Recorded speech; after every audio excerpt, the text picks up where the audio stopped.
rather semi-nomadic in the East Quezon province in Luzon. The Agta are going through deculturation.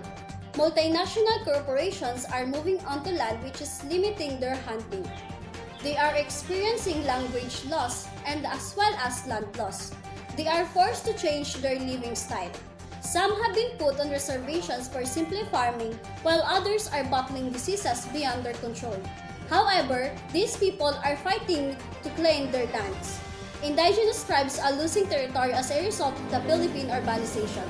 The Agta are just one of the many tribes that inhabit the Philippines and one of the many that are experiencing the fight for land. To formally start my report, let me introduce myself first. To our Professor Dr. Rex Emmanuel Asuncion, and to you my classmates, good day. I am Johaira Enguindo and I am the assigned reporter for Agta Negritos. Now, let's start about their culture and lifestyle. The Agta people look differently than the average Filipino. They have darker skin and generally have blacker, shorter, curly hair. They are called the Agta Negritos of the Philippines. They hunt and trade to keep their tribe alive. However, with the recent economic changes, the Agta are forced to instead trade meat and fish, they must trade labor. The multicultural companies have made a huge impact on their hunting, which might never recover. The Agta people look down on the eyes of Filipinos. They are powerless and have no claim to land.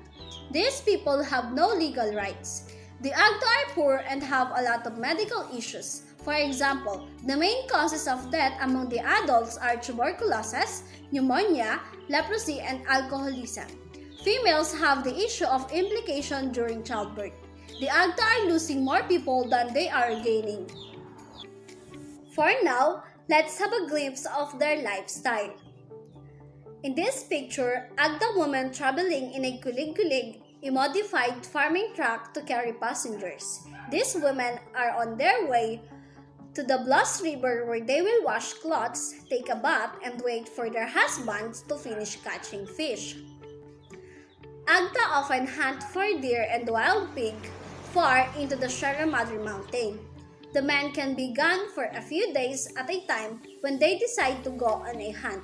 They use a traditional bow and arrow and sometimes use a trap to catch their food.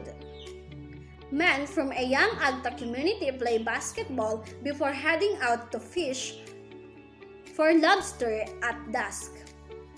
Many of the Agta will work as laborers in the larger nearby towns. Here, they are clearing a field in the town for a local family.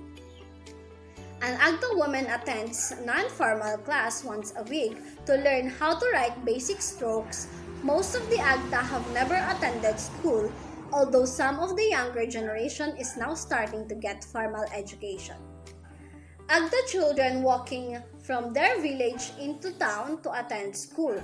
Their school uniform and backpacks have been provided to them from different donors, but not all the children attend school, as I have said earlier. In one Agta community, everyone gathers in the barangay captain house or the community leader home owned by non-Agta Filipino. At night to watch one TV in the village. They use a generator for electricity in the evening, and it seems to be the highlight of the day for the children and adults. Everyone helps out in the community, even young children. This is a common sight we can see young children carrying babies on their backs. Boys climbing a tree to get some sweet guava fruit. Now, let's talk about their social-political organization. Like other hunter-gatherer societies, Agta political organization is weak. There are no chiefs or formal group leaders of any kind beyond the nuclear household. Organized social life is controlled primarily by the nuclear family heads, which is the father and the mother. Women participate equally with their husbands in decision-making. Secondarily, social organization is based on the personal kindred. Social control is therefore quite weak. Individual tends to do what they wish.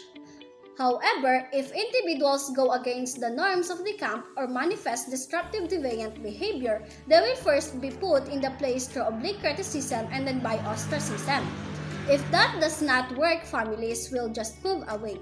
There are no laws or fines for keeping people in line except ostracism. Conflicts are usually resolved by one of the families moving away, and in fact, moving is primarily a mechanism for resolving interpersonal problems between families. Let's move on to their language. The Agta people now speak an Austronesian language similar to other languages spoken in the Philippines. However, they are descended from the Melanesian people who were present in the Philippines before the Austronesian peoples arrived. The Agta language is now seriously endangered. The following list of words is from the Agta language. Where or creek in the English, balabuhay or little pig, talubag or beetle, bakbakat or granny, palapirak or little money, bahoy or pig, bag or loincloth, walawar or little creek, balabag or little loincloth, taki or leg, labang or patch, talataki or little leg, perak or money, talatalubang or ladybug, lalalabang or little patch, and balabakbakat or little granny. Let's talk about their religion and beliefs. The Agta are animist, although some of their beliefs have been modified by Roman Catholicism and more recently by Protestant missionaries. They show little inclination to adapt to the dominant Roman Catholic religion. In contrast to most traditional animists, however, the Agta do not take their religion very seriously. The Agta believe in a single high God and in a large number of supernatural spirit beings that inhabit their surroundings in natural environment. Depending on the class of spirit, these various beings live in a trees, underground, on rocky headlands, or in caves. There are two general classes of spirit beings in the Agta worldview. First is the Hayop or creature, and Bilit or Anito or ghost.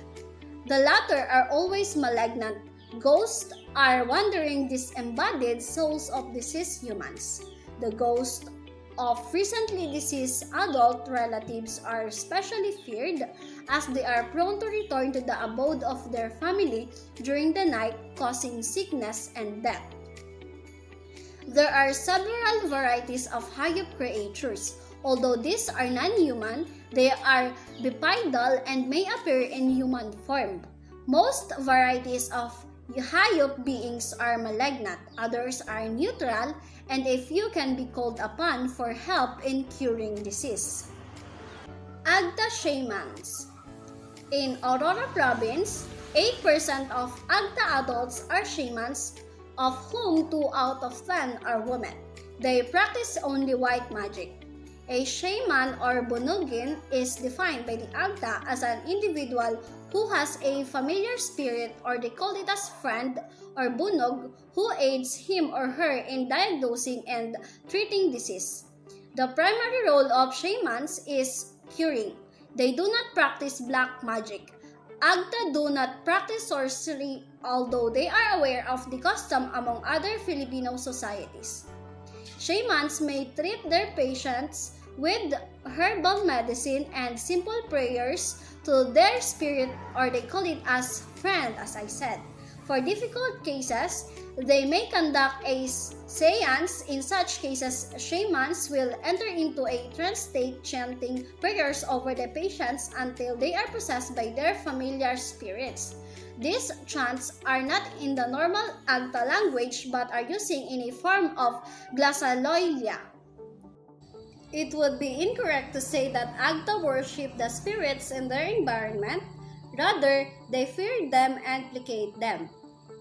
The Agta do not have a sacrificial system as do other Philippine tribal groups, but they do occasionally offer small gifts to the Hayop spirit if they are asking something from the forest.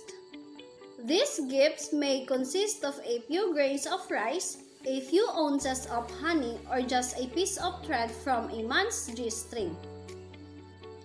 In some areas, when a new garden is cleared, a shaman may set up a small table with spirit offerings of betel quid or food, death, and afterlife.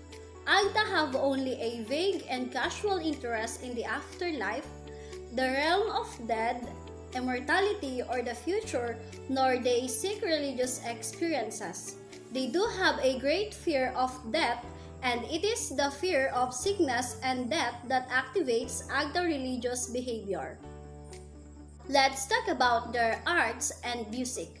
Agta women weave baskets and sleeping mats, and men make many types of fine arrow. Permanent body decorations consist of design scarring on the back and sometimes the chest and teeth filling. Their traditional music consists of singing solos using a three-tone scale and the use of three types of simple musical instrument, a simple string instrument, a bamboo juice harp, and hunting bows which they sometimes strum. They have no custom of dancing. This is my realization and conclusion. As I go through my discussion, I am amazed at these people, the way they survive in the midst of the difficulties they are facing right now. I hope that the government can provide some help so that the Agta people can develop some political awareness of their rights and to gain legal claim to some of their own lands. As a future cultural warrior, I hope I can go to their place and meet them in person and also give them a hand of help. This ends my report, guys. Thank you for watching and listening. Bye-bye!